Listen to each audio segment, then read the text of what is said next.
That's better. Welcome, everyone, to the Movie Magic Show for Wednesday, the 29th of, what are we, September 2021.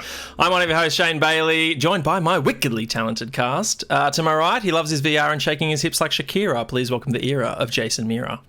Hola. And to his right, it's the film filleting, TV show hating, vinyl collating, Mr. Movies, Ben Stapleton. Hate TV shows. Still, good to know. Good to always check with you, Ben, just to see if it's still true.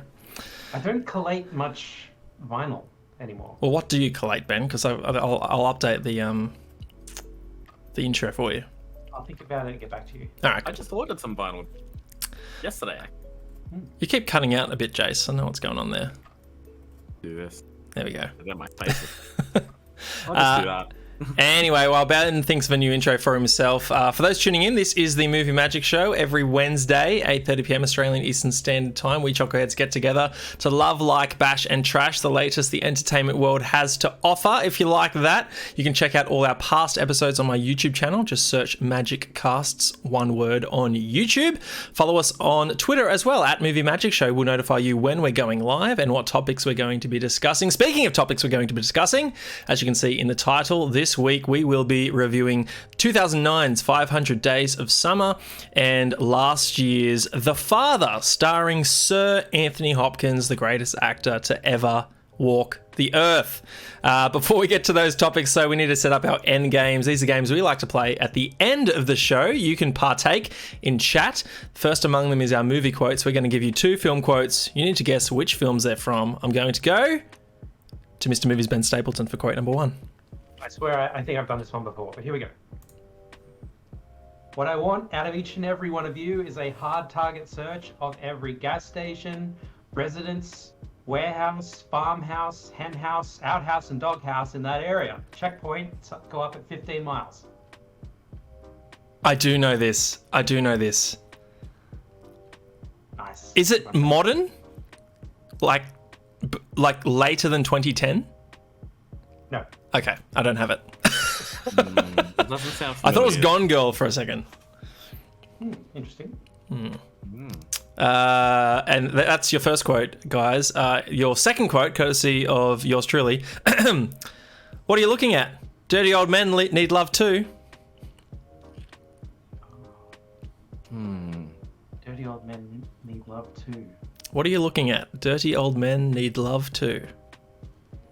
Something with dirty old men. Anyway, they're going to scroll by in the ticker below. Try and guess those at the end of the show. And the other game we like to play is 6 Degrees. We're going to give you 2 actors, and you need to try and link them via films that they've starred alongside in other actors. Mr. Mira, the 2 subject actors this evening. So I figured I'd take someone that's in one of the films that we're in and a completely different actor. So I chose Chloe Grace Moretz, who is in 500 Days of Summer, and Adrian Brody. So, see if you guys can guess that in the chat. The Sounds less good. degrees, the better, right? Yes, we always aim for like 2 degrees. We'll do that at the end of the show together and come up with our own solution. Before we get to the end of the show, though, let's get to the start of the show with our first topic of the evening.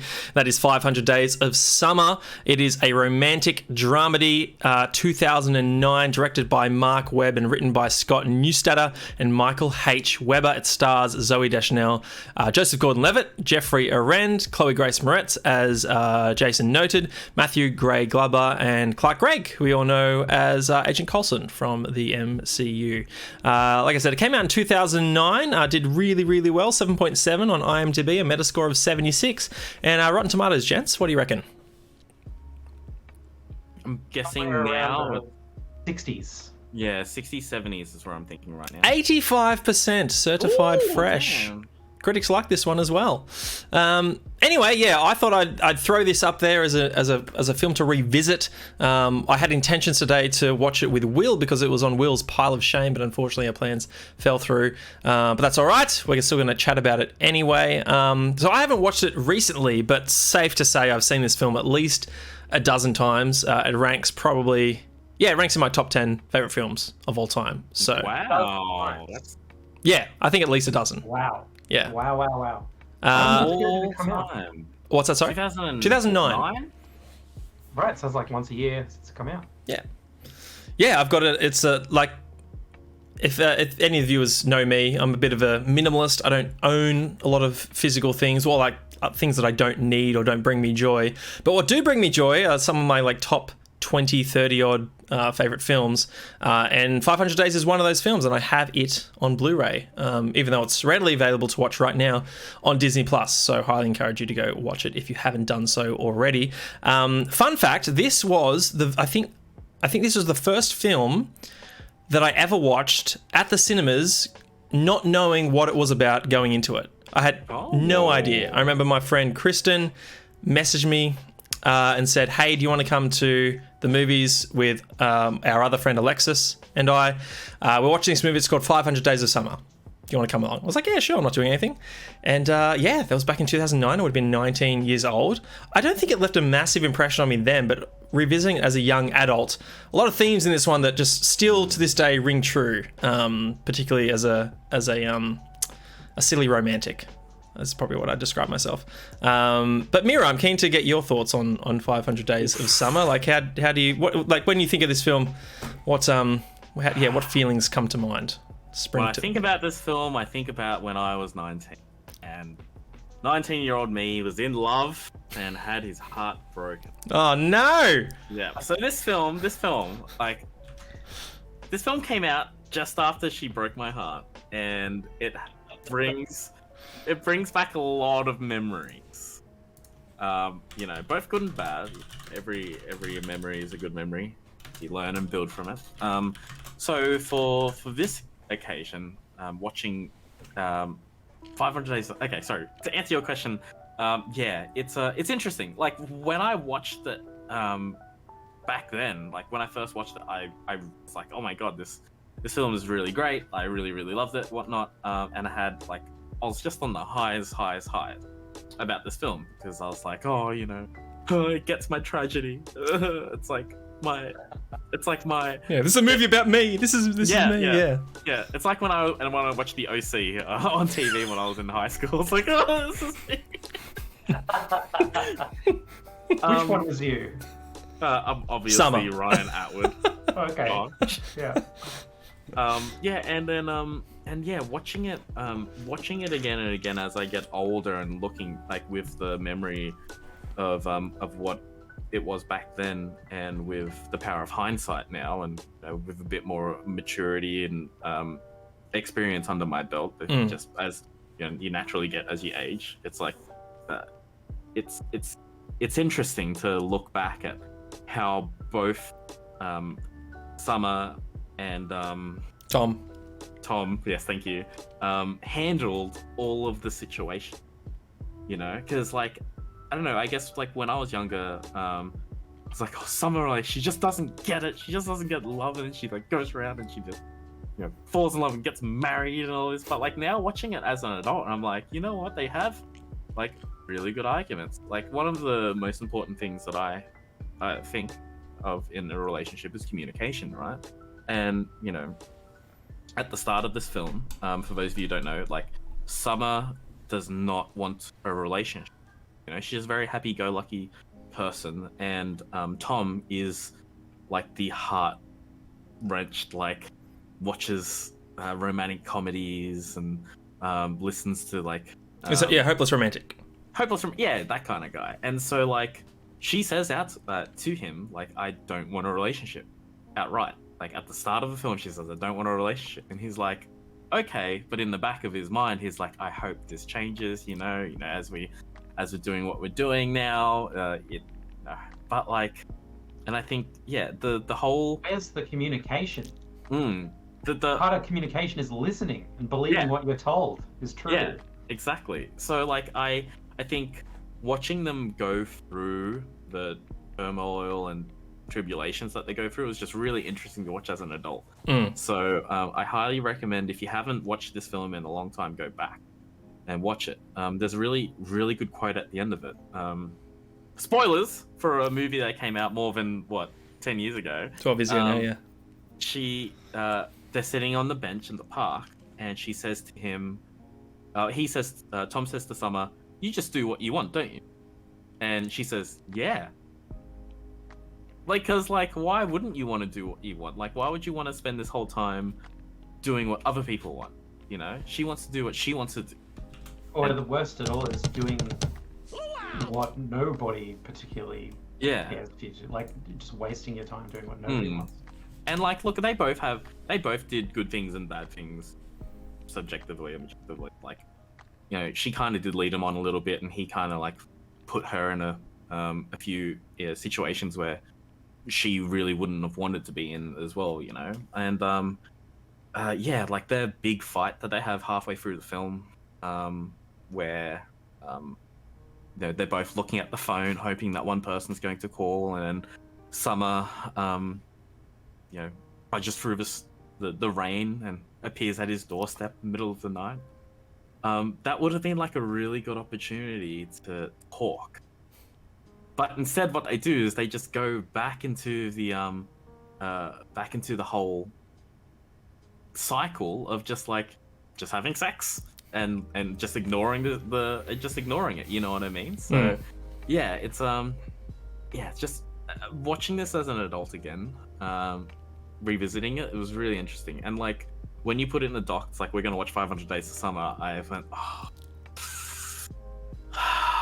don't know. Like, these old wounds are gonna open up again, and a little bit of it did, but like I think now I can look back at that and go,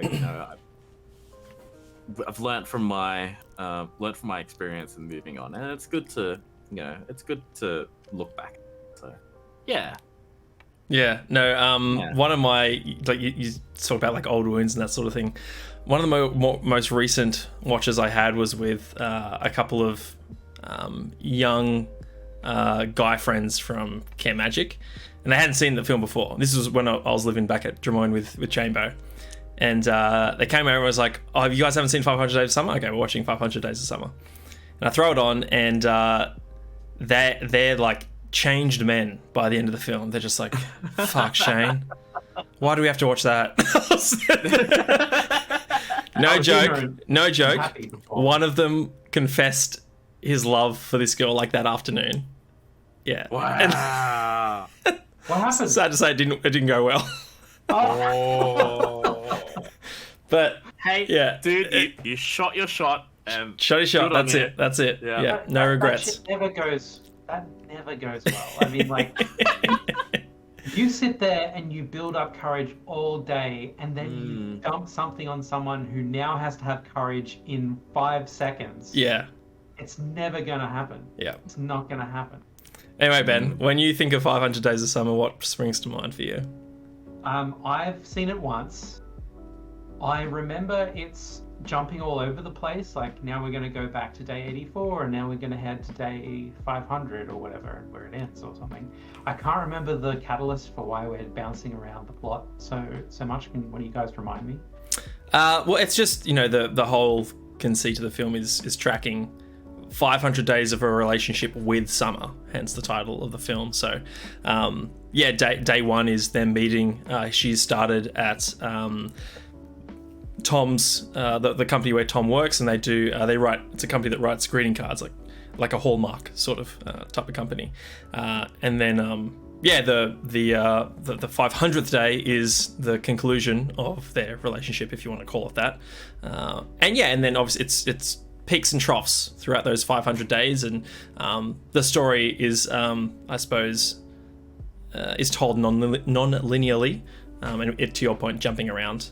There's no reason as to why that happens non-linearly. That's just the way the filmmaker wanted to do it. Right. Okay. Yeah. I remember that component, and I remember not having a personal context to graft the movie onto, so it didn't hit. Right. I just didn't love it. But it reminds me of some other romantic comedies. I don't know. You romantic movie just doesn't. Sounds weird, right? But a romance movie is like The Notebook, right? Yeah. Yeah, romance movies. Yeah, like the one Ruby Sparks one. Reminds me a lot of that. it reminds me of this other one I've also forgotten the name of. Well, I didn't forget the name of Ruby Sparks, so I'll just move on. But the where the antagonist of the film is just the two heroes' reluctance to get on the same page. Like, neither of them want to just have a conversation that fix everything. That irks me very much in movies where I'm just like, man, none of this would be a problem if they just said, like, look, we're on the same team here. We both want the same thing for us both to be happy. Let's sit down and get on the same page, hash this out. What on earth are you talking about? Because the way I'm seeing the way that you're coming at this is like this, and I think here is where we're, and you just rationalize it out, and everything would be fine. But and everyone would live. Maybe it'd be like 50,000 Days of Summer then. But I didn't really take to this one, but I loved the sequel, Don John. Bravo, man, well done. Yeah, thank you. Yeah, interesting. No, I totally see your point around just like mature conversations, and I think if that happens in this movie, then it's probably 5 days of summer, quite honestly, not 500. Right. That's a good point. Yeah, it wouldn't be 50,000 days. No, if they actually got on the same page and like actually understood what each other really was about, they probably take hands and go like, it's not worth it. It's not going to work. Yeah, I mean, like, look, if they just wanted to keep it casual, it probably wouldn't. It'd probably be like a couple of months of summer. That would have been, and then she would have said, I've had enough of this. Let's stop. And he would have been like, yeah, okay, fair enough, because that's what we spoke about. Was just keep this casual, and then that's it. Yeah, Interesting. Yeah, I don't like that whole idea. Like the guy says, yeah, it's fine the way that it is. We'll just chill and be friends. And then he just doesn't. But he has, like, all of that is just a drop kick lie. Yeah. Like, there's nothing true or heartfelt meant by that at all. Like, that's what I hated about the F word. I was like, the F word is such an aptly named movie for me. It's like, fuck this movie. But it's like, yeah, from the get-go, both of these guys are just flat out lying to themselves and to everybody. I just hated everything about it. It's like, yeah, I could totally just be your friend and that's fine. I'm like, it is not fine, and it's not true. You did the 100% the right thing when I'm talking about the F word now. Your anger just took you on a completely different tangent. I was so angry at that movie. Yeah, he did 100% the right thing when he threw that phone number. He threw the piece of paper with the phone number away. It's like, that's right. About it. Yeah. Walk away. Oh. Maybe should have ended right there. Anyway. Short film, the F word. Yeah, we're going to pop that one. But she was flirting with him at the party and led him on, and she was just as bad as he was. They're both fucking idiots. Hate them both. But anyway, this one's slightly less different. She's actually straightforward. She's like, this is what I want, and she means it, and she's right, and if only we all just listened to Summer, everything would have been fine. Yeah. Right. Despite all that, I still really love this film. It's top 10 for me. I still really enjoy the film.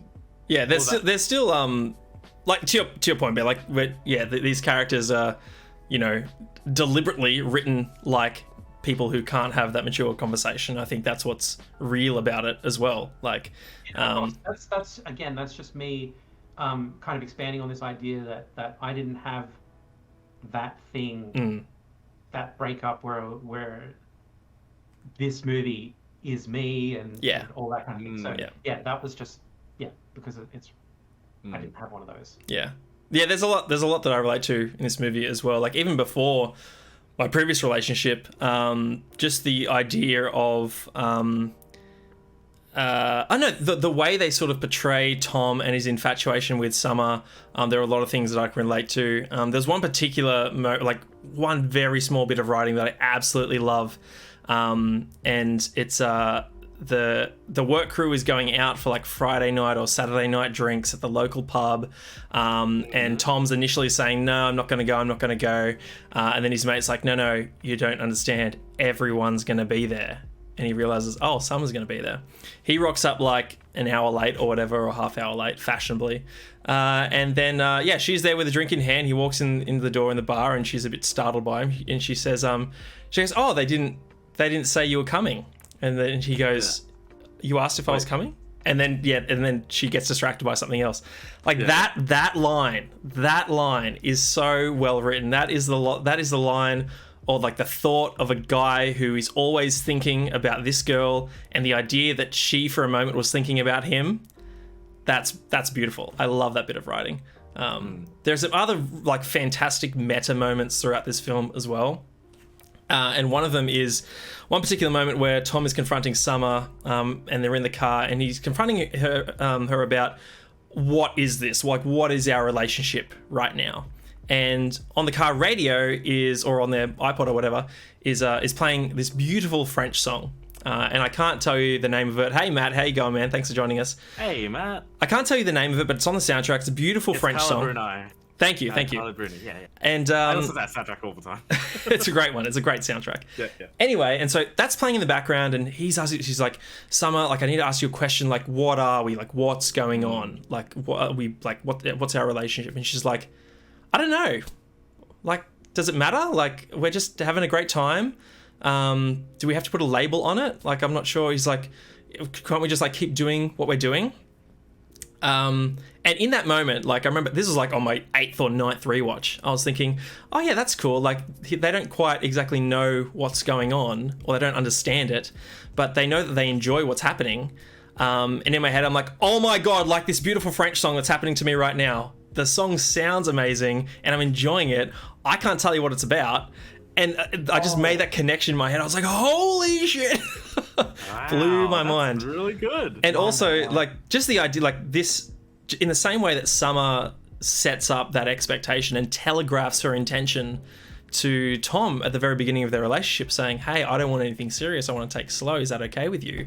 This film does it to the audience as well, saying this is a story about boy meets a girl. This is not a love story. They do that in the first 60 seconds. But somehow across the course of the 90 or so minutes, you're fighting for their relationship. You want them to end up together. And I love the non-linearity of it as well. Like, they play with it in such fun ways, where there's a moment where they first have sex and Tom's like dancing through the streets. It's all happy like, and that transitions, and they skip ahead like 100 days, and everything goes from color to like black and white, and then the elevator doors close on him being happy. They open on him. He's like in his dressing gown and slippers on the street, like going to get groceries. He's just a complete mess. It's really, really good. I just really enjoy this film. There's a lot of really cool filmic techniques that they use as well. There's my favorite moment is talk about that? Expectations versus reality. Yeah. That I think, like a lot of people could relate to, right? Like where you're pining over someone, you have this idea of this one particular upcoming interaction that you're really anticipating going one way, and you have all these hopes and dreams about what's going to eventuate, and then in reality it's completely disconnected from your fantasy. This film does that masterfully. Like, I think that's the scene I think of when I think of this movie, in the same way that I think about La La Land at the very end having the perfect illustration, like filmic, cinematic illustration of what could have been.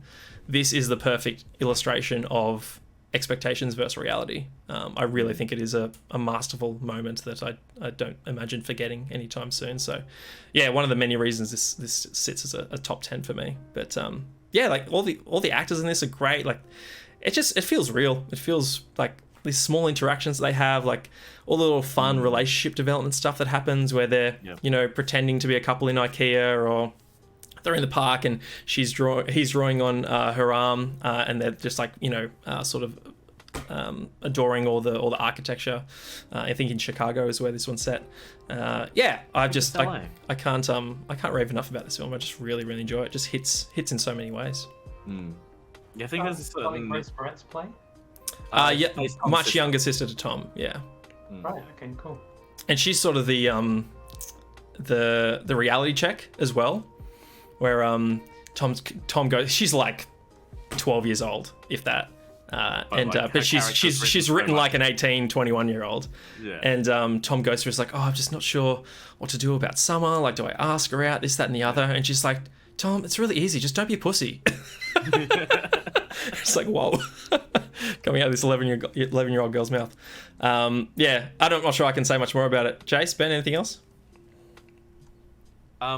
yeah, just watch it. Like, I think, Mm. yeah, if you haven't seen it by now, Worth a I don't shot. know Just why. worth a watch. Yeah. Totally. Yeah, I think it's interesting if you watch it with your significant other, because it, be interesting to have conversation afterwards. You know, what did you think of this situation and blah blah blah. I think it'd be really interesting. I think this is definitely a movie that evolves in my head every time I watch it.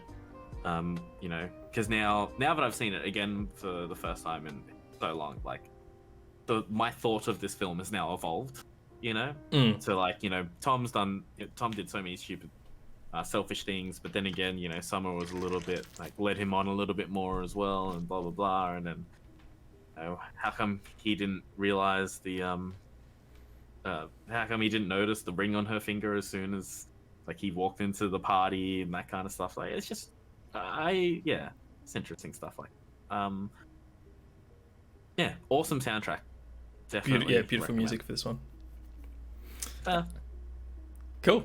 The only other thing I wanted to say was, having now like exited a relationship a few years ago, there are so many things that are happened in my life that I can relate to, post Tom and Summer's relationship, and that is constantly remembering the good times and sort of pushing the bad memories aside. Whenever you think fondly back on past relationships as well. And this film is a constant reminder, like, okay, yeah, don't forget why it ended also, right? Like, don't just don't be nostalgic and reminisce about only the good times. Yeah, so no, I think just a film that I think will just remain important to me moving forward, which I really value. But yes, if you haven't seen it, 500 Days of Summer, Disney Plus, highly recommend you to check it out. Still I think relevant today. One of those films that will stand the test of time, hopefully. So we'll move on now. Before we get to the second topic of the show, we're going to play some Movie Actor Go. This is a fun game we like to play mid-episode. I get to type MAG in the chat here, and it's going to give you the rules, so I don't have to spell it out every single time. It's glorious. I'm going to kick it off, and I'm going to go to Jason Mira with Joseph Gordon-Levitt. Is in Looper. Fun fact, if you type in JGL into IMDb, it knows who you're exactly talking about. I wonder if there's other actors that you could do that for. RDJ? Yeah, RDJ. Probably, yeah. Robert Downey Jr. What if you type in the cruise missile? Cruise missile. The Tehran incident. Oh, But then That's after that, disappointing. Tom Cruise, Mission Possible. oh, there you go. Does anyone know when the new Mission Impossible is coming out? Do you know? That's a great question. I think it's just vaguely next year. I'd have to double check Impossible that. to find out. Can never know, Ben. Can never Yeah, know. maybe. Possible. Okay. Well, I'll just go with Bruce Willis. Yes, Bruce Willis is in Ocean's 12 as himself. Are you really? He is. Oh. Then we'll go Brad Pitt. Jason, that said, like, you haven't seen Ocean's 12 like 15 times, which very long time. you should definitely fix that. I don't know. Maybe I feel like Rick, and how he feels about heists. If you've seen Rick and Morty. I'll get around to it. So you said, what did I just say? I said Brad Pitt. Right. Brad Pitt is in Ad Astra. Yes, he is. And his father is played by Tommy Lee Jones. Okay. Who is in? Oh, we can't do MCU films, can we? No, we can, just not 6 Degrees at the end of the show. Okay. Yeah. So Captain America, First Avenger. Jeez. Brie Larson. There we go. Captain America, First Avenger? You're thinking Captain Marvel, Ben. Oh, wrong captain. Wrong Yeah. Captain. Go again. Wrong. Oh yeah. Go again. Honestly, I was like, I can't remember him in that movie. Oh well. Yeah. I remember him in the. Oh yeah, I remember. He throws the dud grenade. Yeah. Yeah, that's cool. Captain America. Oh, Sebastian Stan's in that one. He is. He is. Sebastian Stan is in... Where are you going to take this? I always forget the name of that shit movie we watched recently on Netflix, but so I'm just gonna go with. I'm just gonna go with Winter Soldier. What was the shit one on Netflix? Devil something. All the way. Devil something. All the time. Something devil. Oh yeah. Devil inside all the time. The devil all the time. Devil around the place with the time. So you said Winter Soldier. If I go Samuel Jackson. Ooh.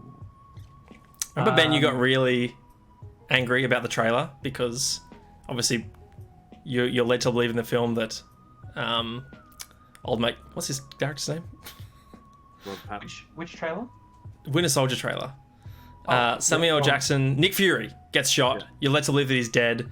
But I remember you had seen the trailer and there was a line in the trailer that he was yet to deliver before he died. So you knew that he was going to come back to deliver that line, and it really pissed you Yeah. off. Anyway, I remember you complaining about that. Another reason I to don't fuck know. trailers. Yeah. It must have been before we stopped watching them. It was around that time. Yeah, it was 2014. I think we stopped. I'm sorry, who's my actor? Oh, Samuel Jackson, right. That's it. Hashtag foil the spoil. Samuel L. Jackson is in Snakes on a Plane. Oh shit, I haven't seen it. What year was Snakes on a Plane?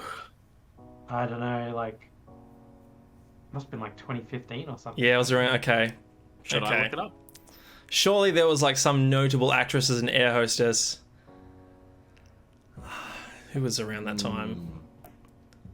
I've never seen it. I'm gonna say Need a female like Gary Oldman, like a female carry on. this is a hint you're giving me. No, I'm just saying we need one. Oh, we need one, right? Okay. Right. Yeah. Okay. You know it's a movie where there's not going to be many. It's not going to be a star-studded cast, so there's no point in guessing Gary Oldman. But you could guess the female Gary Oldman. Yeah. Okay. So Snakes on Plane, around that era. Who was What big? year was it, Jace? I assume you've already looked it up. No, I haven't looked it up. Okay. Snacks on a plane. I spelled snakes wrong, but the A and the K in the wrong place, and it has no idea what I'm talking. Sneaks on a plane. Oh, snack ass, right? Let's see. Anyone else in this movie? No, I need the year, Jason. I need the year. Oh, the year. The year is 2006. Oh, my wow. God. Okay, we're going way back. Okay, that changes Yeah. everything. 2006. That's old AF. Okay, 2006. That's like Tia Leone could be in it. This is like pre Iron Man, pre Dark Knight. Free everything. We're talking like Lord of the Rings. Pirates. Bourne is big then. Okay, who would be? I'm gonna say Rebecca Hall Becca Hall as a complete Hail Mary. She was Rebecca in Hall is Vicky not Cristina in this film. Barcelona at 2008, 2009.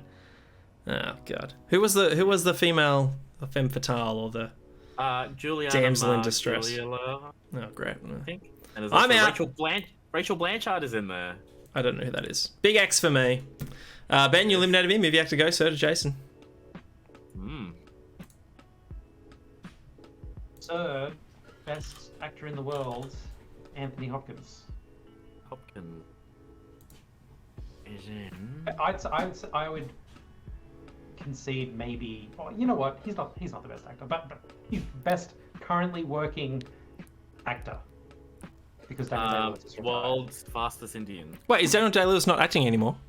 Yeah, he officially retired. Oh, He retired after the Phantom Thread. I don't remember this. Yeah. Oh damn. Yeah. Crap. This happened last time. I think I got out on this exact thing. I need to learn. There is no one in Snakes on a Plane. Who are these people? You don't know, blah blah blah. Do you want me? I'll give you another one. Let's just go with the father.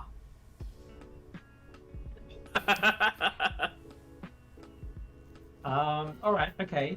All right. What's her name? Oh, okay. I don't know what her name is. I haven't seen her in things. She was in The Queen, but I only watched a few episodes of that, and I didn't know what her name was. I know her name. And the guy who's in the Sherlock show, who plays Sherlock's brother, what's his face? Mycroft. He's in it. I have no idea what the fuck his name is either. We're about to know in the deets Should I just Oh. go Silence of the Lambs? No, hang on. Poots. Emily Poots, is she in it? Imogen Poots. Well done, Ben. Imogen Poots. Hey! I'm pretty sure I said Emily Poots, but whatever. I got the Poots right. Interjecting for Jason to save him. Thank you. Imogen Poots was in That Awkward Moment, or Are We Officially Dating, as was known here in Australia, which was a romantic comedy starring a very handsome, talented actor who dances and sings I know who it is. in films Yeah. Hugh You know what? Jackman? that might be This is set in weird. high schools. Zac Efron. There you go. Okay, that's not the movie. What's the rom-com with type JT into IMDb, see if it gets Oh, Justin JT. Timberlake. Yeah, let's see. Because he's the one that's in it, and it's so it's Justin Timberlake and There is some. He's not the first person to pop up because there's a guy named JT Walsh who was in Sling Blade back in 1996. But he is third, okay. so it knows. It knows. Who's second? JT Leroy, who Cool. is a film with Kristen Stewart and Laura Dern from 2018. Okay. I'm sorry, Jace. What am I Zac doing? Efron. Oh, Zac Efron. He's Efronness. Okay. Last time Zac Efron was said, and it was said to Terry, and then he said, "Guns akimbo," and ruined the game. No, you're thinking of Daniel Radcliffe. Am I? Yeah, Oh. two very different people, Ben. Come on. Very. That's an insult to Zach. Are you sure? Oh, yes, right. Zac Efron. I get you. I watched a Zac Efron movie a couple months ago. Do you remember? No, I didn't. Remember the creepy one that we watched, Ben, set in like South Yeah. Florida? Yeah. I'll try and remember what that one's called. Do you remember that scene? You thinking of the scene I'm Yeah. thinking of? I Well, remember that one. I'm going to find it on YouTube and then I'm going to share it in chat so people can understand what I'm talking about. Okay. Yeah, that movie made me feel really uncomfortable. It was bizarre. I don't think I'm gonna think of what it's called. He's in the Baywatch movie. Is that just called Baywatch, the movie, or is it just called Baywatch? Yeah, Baywatch, there you go. The Rock? Yep, he's in it. Dwayne Johnson? Is Dwayne it? the Rock Johnson. Everyone in chat, go watch this clip and thank me later. The Paperboy, that's it. The Paperboy. Paperboy had Matthew McConaughey, Nicole Kidman, John Cusack, Zac Efron. John Cusack. Oh That man, was so so bad. creepy, so creepy. And Zac Efron's Oh. really good in that film. Horrible. That's another Boy Meets Girl. Okay. Dwayne Johnson. Dwayne The Rock? I I ate my Toblerone. reckon I'll go with the Scorpion King. Motherfucker! You cut me a break earlier, so I cut you one and go. Oh, is he? Hercules. Oh, heck. Who else is in Hercules? What I meant was the Tower. The Tower? I think Ben mispronounced Get Smart. Smart. Okay, then let's go Anne Hathaway. Isn't Get Smart? Who's he play? Like the best agent they have. And then he Oh. dies, I think, right? Yeah, or he something turns happens to him evil or and then- something. And Steve then, Carell's 99 has to step in. Yeah. Okay. Anne Hathaway. Anne Hathaway is in. Anne Hathaway. Les Mis? She is in Les Mis, right? She is. Same with Russell Crowe. That's a Oh. film that Zac Efron should have been in. He should have replaced Eddie Redmayne. Eddie Redmayne can't sing for shit.